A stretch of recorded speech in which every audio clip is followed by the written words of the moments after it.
पुराने वक्तों की बात है। दूर एक गांव था। गांव बहुत साधारण था। इसी गांव में दो भाई रहते थे, बड़ा भाई याह्या और छोटा भाई अब्बास।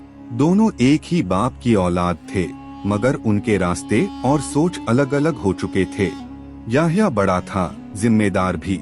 जब उनके पिता का इंतकाल हुआ तो उसने घर की जिम्मेदारियां अपने कंधों पर ले ली।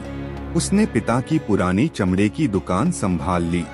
दिन भर दुकान पर काम करता, चमड़ा सिलता, जूते बनाता और रात को थका हारा अपने छोटे से घर लौट आता। उसके कपड़े साधारण होते, खाना मामूली, मगर उसके दिल में हमेशा सुकून और शुक्र रहता। दूसरी तरफ अब्बास था। उसने पिता की मौत के बाद अपना हिस्सा बेच दिया और जो रकम हाथ लगी उससे वह शहर के अमीर लोगों के साथ उठने बैठने लगा। पहले तो उसने दरबारी बनने का ख्वाब देखा, फिर किसी सौदागर के साथ साझेदारी की।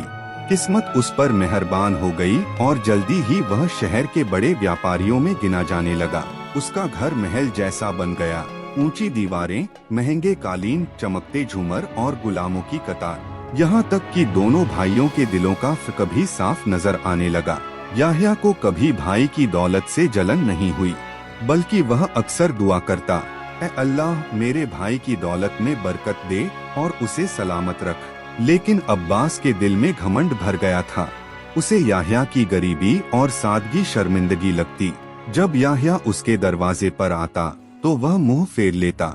गांव का कोई और गरीब अगर उसके घर जाता तो उसे भी दुत्कार दिया जाता। याह्या अपनी दुकान पर काम कर रहा था, हाथ चमड़े में सने हुए, माथे से पसीना टपक रहा था। तभी एक बुजुर्ग शख्स आया। वह सफेद लिबास में था, उसका चेहरा चमक रहा था। सफेद दाढ़ी और आंखों में अजीब सी रोशनी थी। याह्या तुरंत उठ खड़ा हुआ। जी बाबा जी, आपको क्या चाहिए? मैं आपके लिए क्या ला सकता हूँ? बुजुर्ग मुस्कुराए और बोले, बेटा मैं तुमसे कुछ खरीदने नहीं आया, मैं तुम्हें कुछ देने आया हूँ। याह्या हैरान रह गया। आप मुझे जानते भी नहीं, मुझे क्या देंगे? बुजुर्ग ने कहा, अल्लाह के नेक बंदे पहचान में आ जाते हैं। बेटा मैं तुम्हें एक राज बताने आया हूँ। यह राज तुम्हारी जिंदगी बदल देगा, लेकिन शर्त यह है कि तुम इसे लालच की नजर से मत देखना। धीरे से उन्होंने कहा, रात के पिछले पहर शहर के उत्तरी दरवाजे के पास एक खंडहर है।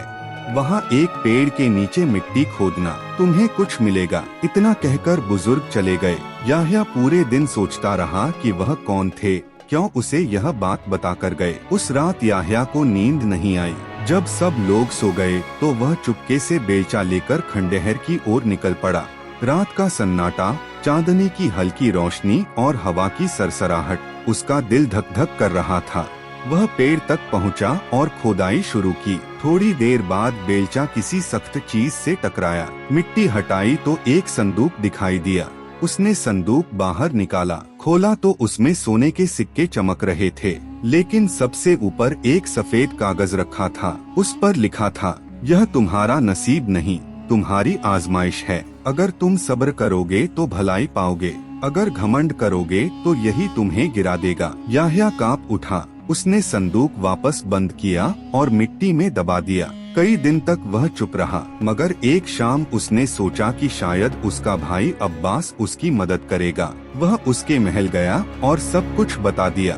अब्बास ध्यान से सुनता रहा, फिर उसकी आंखों में लालच चमक उठा। उसने कहा, भाई तुम तो मूर्ख हो, अगर खजाना मिला है तो वह तुम्हारा हक है। चलो दोनों मिलकर निकालते हैं और आधा आधा बांट लेते हैं। याह्या ने शांत स्वर में कहा, भाई यह खजाना आजमाइश है, अगर निकालना भी है तो हमें इसे नेक कामों में लगाना चाहिए। अब्बास जोर से हंस पड़ा, नेकी से क्या मिलता है? न तो महल बनते हैं, न तिजोरियां भरती हैं। तुमने सारी जिंदगी नेकी की और बदले में क्या मिला? गरीबी। अगर तुम नहीं लोगे तो मैं अकेला जाकर निकाल लूंगा। इतना कहकर उसने याह्या को धक्का देकर घर से निकाल दिया। उस रात अब्बास गया और खजाना निकाल लाया। उसने कागज देखा तक नहीं, सोना लेकर घर आया और ऐशोइश में डूब गया। महंगे कपड़े, इत्र, गहने, दावतें और गुलाम। शहर के लोग हैरान थे, मगर कोई सच्चाई नहीं जानता था। याह्या जानता था, लेकिन चुप रहा। कुछ दिनों बाद खलीफा का कासिद आया। उसने ऐलान किया, किसी शख्स को खजाना मिला है, अगर उसने उसे नेकी में लगाया तो इज्जत पाएगा, अगर लालच किया तो बर्बाद होगा। याह्या ने सब्र किया। उस रात उसे ख्वाब आया, वही बुजुर्ग दिखे। उन्होंने कहा, याह्या, तेरा सब्र तेरी गवाही देगा, तू कामयाब होगा। कुछ दिन बाद कासिद फिर आया और बोला, खलीफा का हुक्म है उस इंसान को दरबार में पेश किया जाए जिसने सब्र किया और गरीबों को खिलाया। सब समझ गए कि वह याह्या है। वह साधारण कपड़ों में, झुकी नजर और धीमे कदमों से दरबार पहुंचा। खलीफा ने मुस्कुराकर पूछा, क्या तुम वही हो जिसे खजाना मिला और जिसने सब्र किया? याह्या ने सिर झुकाकर कहा, हुजूर, वह मेरा नहीं था, इसलिए मैंने उसे मिट्टी में दबा दिया। खलीफा ने ऐलान किया, ऐसा इंसान इस शहर की शान है, मैं इसे काजी नियुक्त करता हूँ। पूरा दरबार गूंज उठा। तभी अब्बास दरबार में आया और चिल्लाया, यह सब धोखा है, खजाना मैंने निकाला था, दौलत मैंने पाई, मनसब भी मेरा होना चाहिए। खलीफा ने सख्त स्वर में कहा, क्या तुमने उसे गरीबों पर खर्च किया? नहीं, तुमने ऐश की जिंदगी गुजारी। खजाना आजमाइश था, इनाम नहीं। और उसने हुक्म दिया, अब्बास को उसी खंडहर में कैद कर दो। अब्बास कैद खाने में रोता रहा, दिन रात पछताता रहा, काश मैंने भाई की बात मान ली होती। कई दिन बाद दरवाजा खुला, सामने याह्या खड़ा था। अब्बास रो पड़ा, भाई मुझे माफ कर दो, मैंने तुम्हें छोटा समझा, दौलत को सब कुछ माना। याह्या ने गले लगाकर कहा, जब अल्लाह माफ कर सकता है तो मैं क्यों नहीं?